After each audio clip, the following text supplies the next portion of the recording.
Ticăloșie sau mârlănie?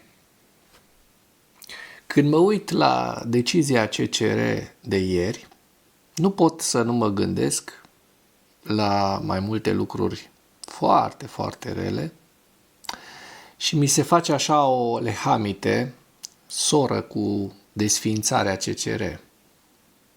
Pe cuvântul meu. Căcărăii tocmai au pus pe tavă propagandei rusești muniție de război. Muniție de care vor profita foarte, foarte mult atât cei de la Moscova, cât și suveraniștii, adică extremiștii din România. Am și văzut ieri, de fapt, ce s-a întâmplat dacă numai 2 minute lăsăm pe canal pe Realitatea și pe bună dreptate. Pentru că au dreptate, este o revoltă foarte mare în societate în momentul de față. Imaginați-vă că o parte din cei care am votat cu Nicușor Dan, peste 4 ani defectăm și vom vota împotriva acestei clase politice și împotriva acestei curți constituționale care își bate joc de România. Eu sper să nu ajungem acolo. Am și văzut că deja Nicușor Dan, președintele Dan, a declarat că nu este de acord cu acest lucru, cu această decizie. Nu știu ce o să poată să facă el în legătură cu asta. Nu știu dacă se poate regla prin Parlament. În orice caz, este o mizerie de proporții planetare. Așadar, vă întreb și pe voi, ticăloșie sau mârlănie? Eu zic ambele. Bine ne-am regăsit, dragi prieteni. Subiectele principale ale analizei noastre de astăzi sunt: Statele Unite ale Americii se vor retrage din negocierile de pace dacă Rusia continuă războiul, a declarat un trimis al Consiliului de Securitate al ONU. Zelenski spune: rușii nu transmit memorandumul lor partenerilor europeni și americani. Aceasta este o altă înșelăciune.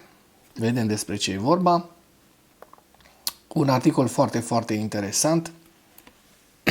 Lupte interne legate de reînarmarea Uniunii Europene, care subliniază marile ambiții pentru apărarea europeană. La final vă prezint hărțile Deep State și ale Institutului pentru Studiul Războiului, cât și principalele informații oferite de aceștia. Statele Unite ale Americii se vor retrage din negocierile de pace dacă Rusia continuă războiul, a declarat un trimis al Consiliului de Securitate al ONU.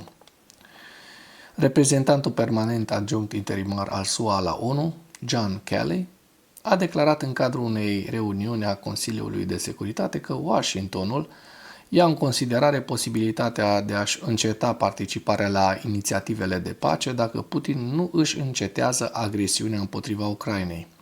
În discursul său, Kelly a subliniat că Statele Unite sunt pregătite pentru negocieri constructive pentru a pune capăt războiului din Ucraina, dar întârzierile și lipsa de disponibilitate a Rusiei de a coopera ar putea obliga Washingtonul să își reconsidere poziția.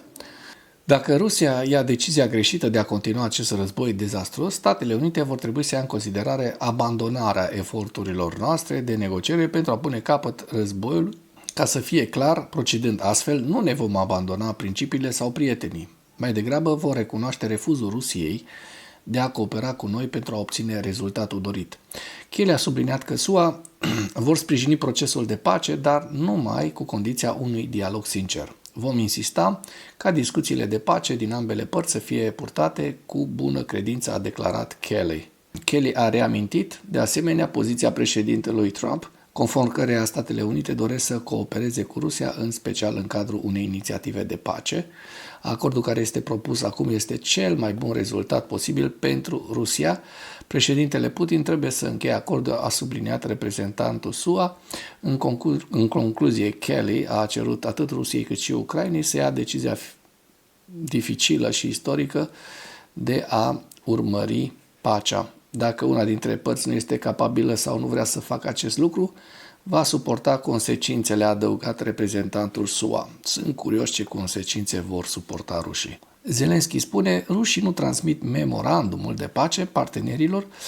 Aceasta este o altă înșelăciune. Corect. Asta îți fac. Rușii trag de timp pentru că au rezultate bune.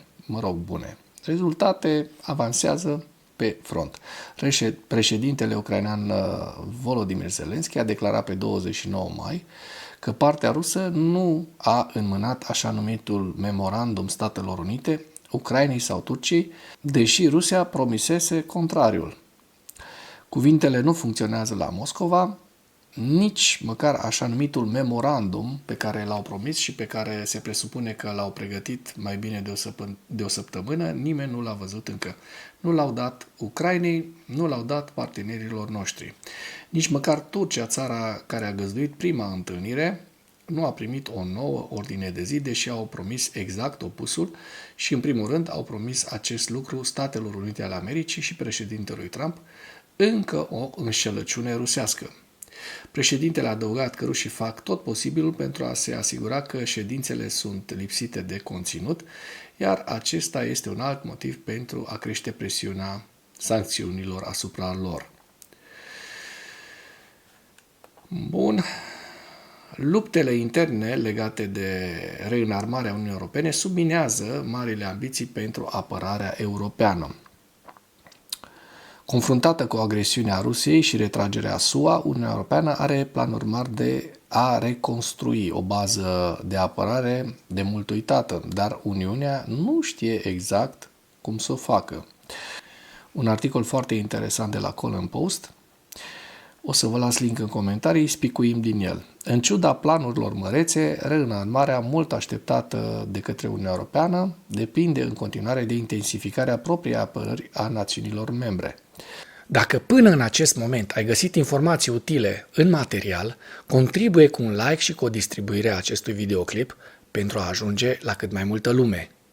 În martie, președinta Comisiei Europene Ursula von der Leyen a anunțat un plan de 800 de miliarde de euro intitulat Rearm Europe, care vizează construirea unei arhitecturi de apărare care a depins de SUA încă din războiul rece.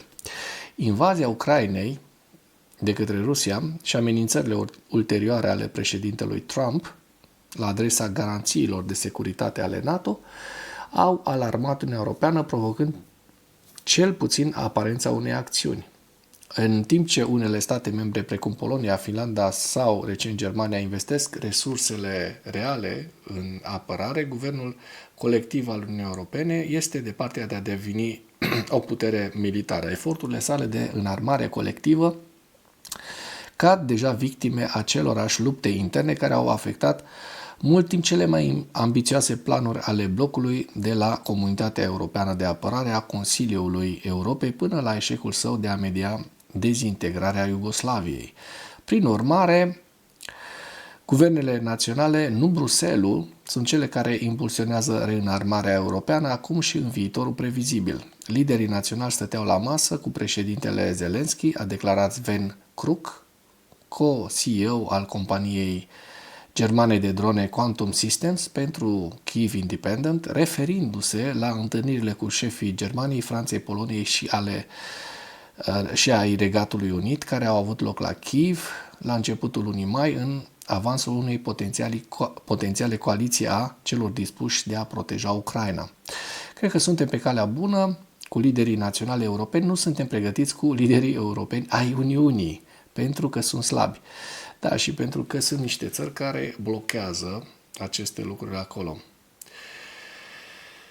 Vă las link în comentarii pentru că este un articol foarte interesant și în care vedem de ce nu funcționează cum trebuie Uniunea Europeană, iar dacă lucrurile vor continua așa, nu știu, părerea mea este că Uniunea Europeană pe termen mediu și lung va fi falimentară, cel puțin în domeniul apărării comune, ceea ce este o veste foarte, foarte bună și un motiv foarte mare de bucurie pentru Rusia, nu-i așa? Da, vă las link-ul în comentarii, că E foarte interesant materialul și este foarte, foarte complex, foarte lung. Și acum trecem la ziua 1192 a războiului din Ucraina. Rușii au pierdut în ultimele 24 de ore 1140 de militari, un tank, 2 vehicule blindate de luptă, 35 de piese de artilerie și câte un lansator de rachete și mijloc de apărare antiaeriană. Vedeți lista cu întreaga gamă a pierderilor rusești în această imagine. Și acum mergem la hărțile Deep State, să vedem dacă au existat modificări ale fronturilor. În partea de sud, așa cum se poate observa, nu există o modificare esențială decât la, iată, Velica Novosilka, în această zonă a Velica Novosilka, în care vedem că rușii au reușit să înainteze în aceste două zone. Eu zic că aici sunt în jur de 2 km pătrați în total, în zona Novosilka și în Novopil. Să vedem dacă în zona Pokrovskului s-au stabilizat fronturile din ceea ce apare aici în această hartă. Se pare că da, atât la nord cât și la sud. În zona Toretskului, dacă urcăm, vedem că și la Toretsk frontul este în momentul de față stabil, Ceasov iar de asemenea. Dacă urcăm către Kupiansk, lucrurile sunt stabile și la Vovchansk de asemenea. Vom da un ochi și pe zona care ne interesează, iată, la Sumă. Din păcate, vedem că rușii continuă avansul la Sumă și este un avans destul de consistent, așa cum se vede în această zonă. Rușii reușesc să pătrundă în câteva localități, Vodolahii, în Bilovodi, și mai reușesc să captureze, iată, au intrat în Locnia,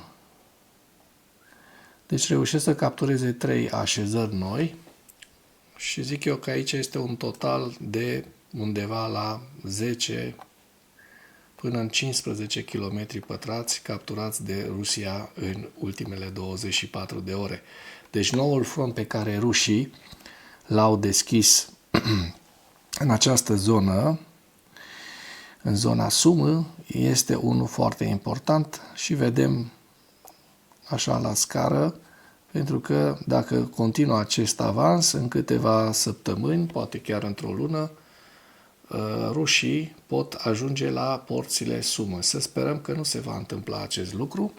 Vedem că ucrainenii încă dețin aceste două zone în regiunea Kursk, aceste două zone care în total însumează, zic eu, până în 10-15 km pătrați, echivalente cu ce au reușit rușii să cucerească, așa cum se poate vedea, poate echivalente cu ce au reușit rușii să cucerească în zona Sumă în ultimele 24 de ore. Și acum trecem la evaluarea campaniei ofensive rusești la data de 29 mai cu principalele știri. Oficialii ruși continuă să dicteze termenii și calendarul negocierilor de pace cu Ucraina și încearcă să obscurizeze stadiul actual al negocierilor. Oficialii ruși stabilesc condiții pentru a acuza în mod fals Ucraina de întârzierea negocierilor. Rusia obligă Ucraina să facă concesii cu privire la momentul, termenii și locul negocierilor. Institutul a evaluat anterior că forțele ruse profită de faptul că Ucraina și Rusia nu au stabilit termene concrete pentru următorii pași în procesul de pace pentru a întârzia complet procesul și a prelungi războiul. Reportajele occidentale indică faptul că Republica Populară Chineză își mărește livrările de drone către Rusia, reducând în același timp vânzările către cumpărătorii ucraineni și occidentali, demonstrând în continuare sprijinul din ce în ce mai evident al Chinei pentru efortul de război al Rusiei în Ucraina. Un producător și oficial ucrainean de apărare a anunțat că Ucraina a lansat o dronă cu rază lungă de acțiune, dotată cu inteligență artificială sofisticată. Asta e o știre foarte importantă. Forbes a declarat pe 26 mai că Andriy, directorul tehnic al companiei startup ucrainene Strategy Force Solutions, a declarat că forțele ucrainene au lansat pentru prima dată drona mama companiei alimentată de inteligență artificială Gogol-M în misiuni autonome împotriva țintelor militare rusești. Drona mamă Gogol-M poate lansa, se pare, două drone cu vedere la persoană, deci drone FPV, cu capacități automate de achiziție și lovire a țintelor, iar drona mamă are o rază de acțiune de 300 de km pentru operațiune într-o singură direcție și o rază de acțiune de 100 de km pentru a reveni pentru reutilizare, deci nu se prăbușește precum dronele Shahed. Nava mamă Gogol-M și dronele FPV compatibile utilizează, se pare, sistemul Smart Pilot de la Strategy Force Solutions, care utilizează o combinație de senzori avansați AI pentru a se auto-orienta și a executa autonom misiuni predefinite. Nava mamă și dronele FPV nu se bazează în mod special pe sistemele de poziționare globală GPS, optimizând astfel rezistența lor la războiul electronic. Andriy a declarat pentru Forbes că Strategy Force Solutions este capabilă să producă până la 50 de drone mamă Gogol-M și până la 400 de drone FPV compatibile pe lună. Ministrul ucrainean al transformării digitale, Mihailo Fedorov, a confirmat pe 29 mai că Ucraina a lansat pentru prima dată drona mamă Gogol-M. Deci o dronă foarte interesantă și o să urmărim cum va schimba modul de a se purta războiul în Ucraina în viitor. Vedem hărțile Institutului pentru Studiul Războiului la 29 mai. Aici avem Sumă, aici avem Lugansk, râul Oschil, Svatove Kremina, Donetsk, Pokrovsk, Novopavlivka, Zaporojie și Herson. Și cu acest ultim detaliu închei materialul nostru de astăzi cu îndemnul, dacă ați găsit informații utile în acest videoclip, să nu ezitați să-l distribuiți pentru a ajunge la cât mai multă lume. Mulțumesc mult!